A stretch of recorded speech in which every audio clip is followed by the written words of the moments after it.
Hello बच्चों, जी हाँ, आपका स्वागत है। हम अभी आज स्टार्ट करने वाले हैं बेसिक से इंट्रोडक्शन एंड ए चैप्टर। ठीक है ना।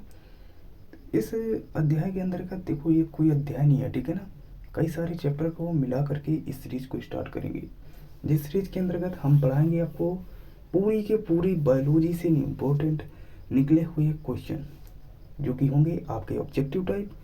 ठीक है ना। तो चलिए स्टार्ट करते हैं इस वीडियो को। और इस वीडियो को देखने से पहले आप चैनल को सब्सक्राइब कर लीजिए, क्योंकि लास्ट के मंथ में आपको बेहद अच्छे तरीके के क्वेश्चन मिलने वाले हैं यहाँ, और आपको याद करना होगा। ठीक है। तो चलिए शुरुआत करते हैं पहले क्वेश्चन की ओर। और पहला क्वेश्चन बोलता है कि प्रश्न 1, मनुष्य में वृक्क एक तंत्र का भाग है जो संबंधित है किससे? उत्सर्जन से संबंधित है। यानी कि ऑप्शन नंबर सी क्या हो जाएगा? सी बिल्कुल ऑप्शन करेक्ट हो जाएगा, क्योंकि किडनी एक उत्सर्जित तंत्र है जो उत्सर्जन की प्रक्रिया में भाग लेता है। ठीक है। प्रश्न नंबर 2 क्या होगा? प्रश्न नंबर 2 बोल रहा है कि पादप में जाइलम उत्तरदायी है। किसके लिए उत्तरदायी है? यह जल परिवहन के लिए, यानी कि जल वहन के लिए उत्तरदायी होता है, जो कि जड़ में पाया जाता है। यह जड़ से जल को अवशोषित करके पत्तियों तक और ब्रांच तक पहुंचाता है। ठीक है। मैं आशा करता हूँ कि 2 नंबर का प्रश्न भी बिल्कुल क्लियर हो चुका होगा। चलिए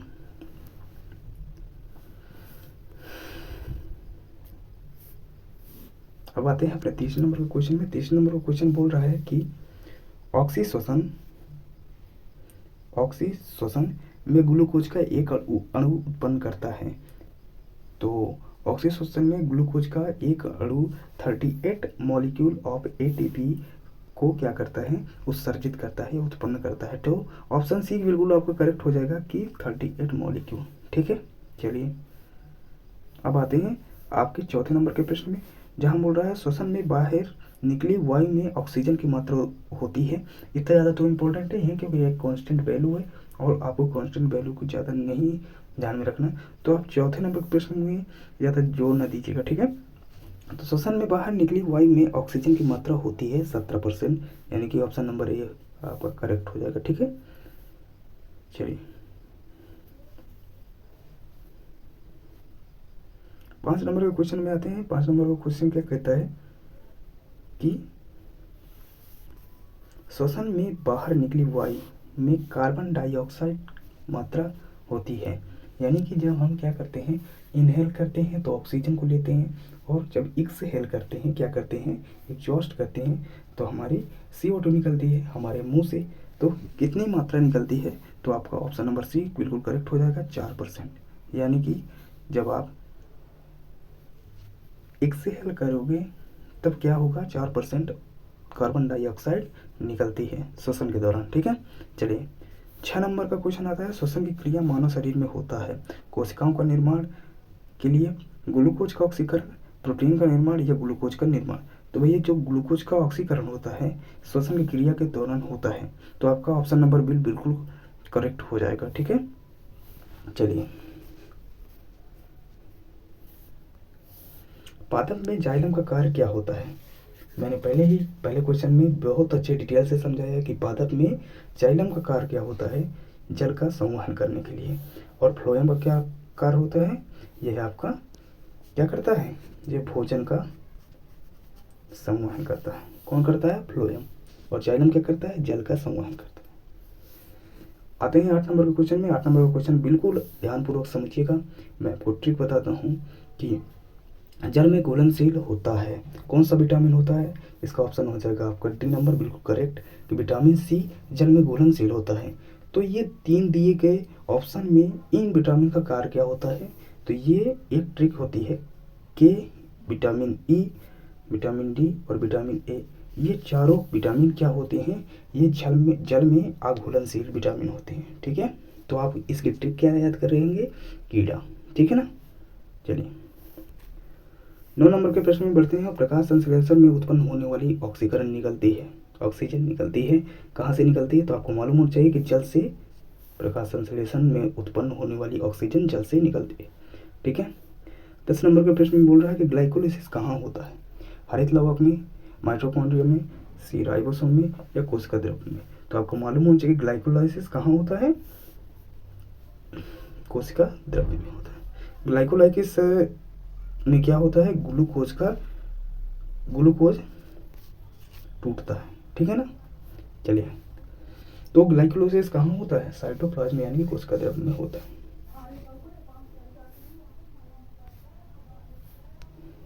ठीक है, अब आते हैं अपने इस प्रश्न में। प्रश्न नंबर आपका बोल रहा है 11 नंबर, ठीक है। बोल रहा है शुद्ध रुधिर को शरीर में विभिन्न भागों में ले जाती हैं, कौन ले जाती हैं बताइए आप, कि शुद्ध रुधिर को विभिन्न भागों में ले जाती हैं आपकी ऑप्शन नंबर क्या हो जाएगा, डी नंबर बिल्कुल करेक्ट हो जाएगा, यानी कि महाधमनी। महाधमनी क्या करती हैं, ये शुद्ध रक्त को शरीर के विभिन्न भागों में ले जाती हैं, ठीक है ना। और दूसरा समझिएगा, ये जो आपका महाशिरा है ना, महाशिरा क्या करता है कि अशुद्ध रक्त को विभिन्न भागों से, शरीर के विभिन्न भागों से क्या करता है, ले करके हार्ट यानी कि आपके हृदय में ले जाता है, जहाँ इसको ऑक्सीकरण किया जाता है, शुद्ध किया जाता है, ठीक है ना। तो मैं आशा करता हूँ 11 नंबर का क्वेश्चन बिल्कुल अच्छे तरीके से आपको समझ आएगा होगा कि शुद्ध रुधिर को शरीर के विभिन्न भागों में ले जाती है, कौन ले जाती है, महाधमनी ले जाती है, ठीक है। 12 नंबर के प्रश्न में आते हैं। बोल रहा है फुफ्फुस यानी कि क्या, पल्मोनरी सिरा खुलती हैं, कहाँ खुलती हैं, आपको मालूम होना चाहिए कि पल्मोनरी सिरा आपके कहाँ खुलती हैं, बाएं अलिंद यानी कि बी नंबर के ऑप्शन बाएं अलिंद में खुलती हैं। तो मैं आशा करता हूँ कि 12 नंबर क्वेश्चन भी बहुत अच्छे तरीके से आपको याद हो चुका।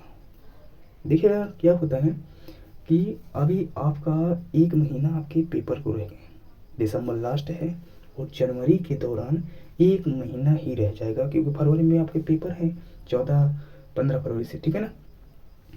तो इस 1 महीने के दौरान सिर्फ और सिर्फ आपको रिवीजन करने की ज़रूरत है, और रिवीजन क्या करना है, इरिलेवेंट कंटेंट को हटा देना है, सिर्फ और सिर्फ इम्पोर्टेंट क्वेश्चन ही करना है, जैसे प्रीवियस ईयर क्वेश्चन या फिर अनसॉल्व। अब अनसॉल्व में भी प्रीवियस ईयर क्वेश्चन ही होते हैं, तो आपको क्या करना है, कोई एक क्वेश्चन बैंक लेना है, क्वेश्चन बैंक में विभिन्न प्रकार के, विभिन्न यानी कई आपके प्रश्न होंगे, उनको आपको लर्न करना है, ठीक है ना। तो इस समय सिर्फ और सिर्फ रिवीजन करने की ज़रूरत है, ज़्यादा पढ़ने की ज़रूरत नहीं है कि मतलब आप एक्स्ट्रा कोई अन्य प्रकार के सवाल करें, ठीक है ना। तो चलिए आप आते हैं 13 नंबर के क्वेश्चन में। बोला है रक्त में ऑक्सीजन की कला से लाल रक्त कणिकाओं में उत्पन्न रोग है, आप बताएंगे कि रक्त में ऑक्सीजन की कला से लाल रक्त कणिकाओं में उत्पन्न रोग क्या है, हीमोफीलिया। तो क्या होता है कि हीमोफीलिया एक ऐसा रोग है जो कि रक्त से संबंधित है ना। आरबीसी यानी कि रेड ब्लड कॉर्पसल, ये क्या होती है, इनमें ऑक्सीजन की मात्रा का क्या होता है, अनियंत्रण हो जाता है, जिससे ऑक्सीजन की जगह CO2 आ जाती है, जिससे हीमोफीलिया हो जाता है, ठीक है ना। चलिए अब आते हैं अपने 14 नंबर प्रश्न की ओर। और 14 नंबर प्रश्न क्या कहता है, प्रत्येक मनुष्य का रक्त प्रत्येक मनुष्य को नहीं दिया जा सकता, किसने कहा था, तो ये लैंड स्टीनर और बिनर नाम के 2 साइंटिस्ट थे, जिन्होंने ब्लड ग्रुप की खोज की थी और बताया था कि प्रत्येक मनुष्य में अलग अलग ब्लड ग्रुप पाए जाते हैं, जो एंटीबॉडी द्वारा निर्धारित किए जाते हैं, है ना। चलिए आते हैं 15 नंबर के क्वेश्चन में। 15 नंबर का क्वेश्चन बोल रहा है हीमोग्लोबिन का प्रमुख कार्य क्या है।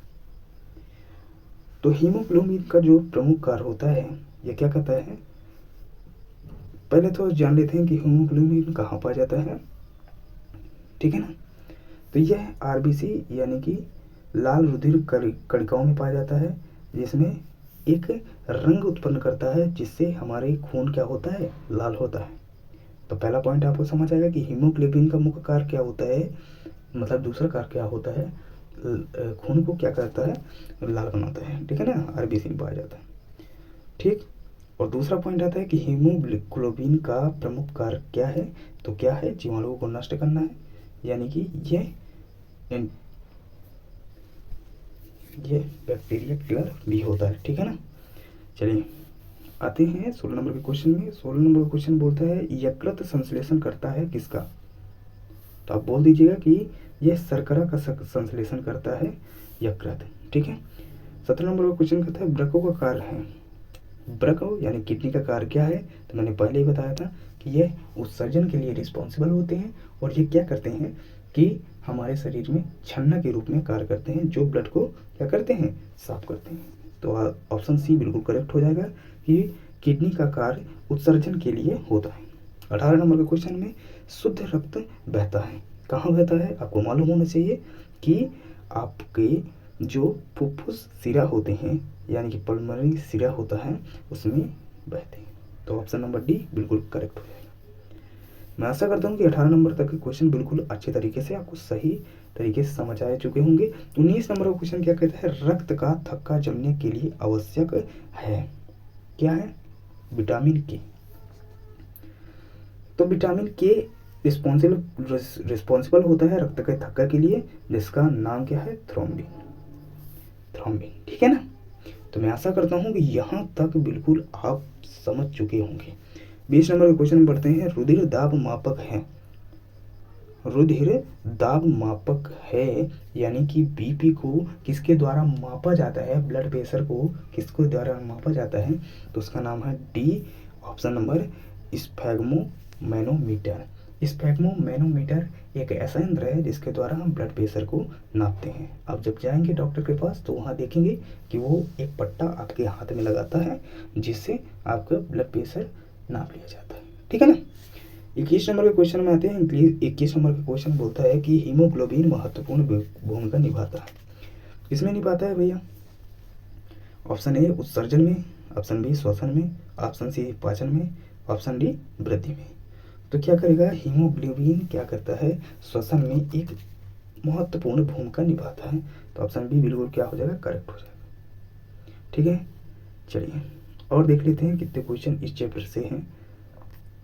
मुझे लगता है जहाँ तक कि ये देखिए, ये आपका नियंत्रण एवं समन्वय, ये आपका दूसरा नंबर का चैप्टर है। ठीक है ना? तो पहले नंबर के क्वेश्चन में पहले नंबर के चैप्टर का नाम क्या था आप जान लीजिए। पहले नंबर का क्वेश्चन का चैप्टर का नाम था चैप्टर। ठीक है ना? उसके जितने भी इंपॉर्टेंट एमसीक्यू हो पाए थे हमने किए, और इन्हीं एमसीक्यू को एक बार और थोड़ा सा रिवाइज कर लीजिएगा। मैं आशा करता हूँ कि इन एमसीक्यू से बाहर कुछ नहीं जाने वाला, और मेरे चैनल को सब्सक्राइब कर लीजिएगा, जिससे कि आपकी इस एक महीने में ऐसी तैयारी करा दी जाए कि आपके जितने भी क्वेश्चन बोर्ड एग्जाम में आए बिल्कुल डिट्टो वही आएंगे, क्योंकि हमने उन्हीं को बिल्कुल छांट करके एक एक क्वेश्चन को रखा है। तो मैं बड़ी आशा और उम्मीद के साथ कहता हूँ कि आपकी पढ़ाई बहुत अच्छी हो रही थी, होगी, और आप बहुत अच्छा करेंगे। तो सभी बच्चों से एक विनम्र निवेदन है कि हमारे चैनल को क्या करना, वे सब्सक्राइब कर लेना। ठीक है ना? सब्सक्राइब कर लीजिए, जिससे कि यदि मैं किसी भी प्रकार की कक्षा 10 से साइंस से रिलेटेड कोई भी वीडियो डालता हूँ तो सबसे पहले आपके पास पहुँच जाए। ठीक है ना? तो वीडियो को लाइक कर दीजिएगा और चैनल को सब्सक्राइब कर लीजिएगा, वीडियो को शेयर कर दीजिएगा, कमेंट में बताइए किस टॉपिक में आपको वीडियो चाहिए। थैंक यू, धन्यवाद सभी बच्चों को, और चैनल को सब्सक्राइब कर लीजिएगा बच्चे, क्योंकि जितने भी वीडियो आएंगे आपके ही कंटेंट से रिलेटेड आएंगे, आपके ही टॉपिक से रिलेटेड आएंगे। Thank you.